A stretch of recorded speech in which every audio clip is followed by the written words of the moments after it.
En 2023 et au cours des 7 premiers mois de 2024, le budget provincial a alloué plus de 280 milliards de dong pour soutenir la construction ou la réparation de maisons et du réseau d'électricité et d'eau potable, assister le développement de la production, investir dans les infrastructures.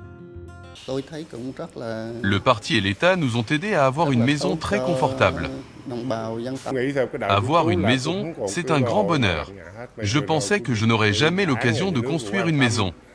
Mais récemment, grâce au soutien du parti et de l'État, ce rêve inaccessible est devenu réalité.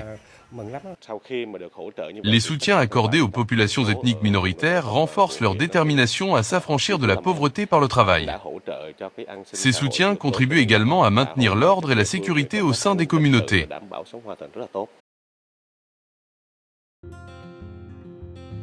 Au début de l'année 2016, la province comptait 1467 ménages pauvres au sein des minorités ethniques, représentant 19,7% de la population locale. Aujourd'hui, il n'en reste que 78, soit un taux de 0,86%.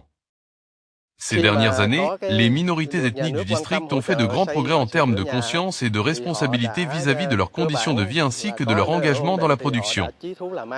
Grâce aux aides du gouvernement pour la construction ou la rénovation de leurs maisons, elles ont désormais des logements décents et se concentrent sur leur travail pour contribuer au développement socio-économique local.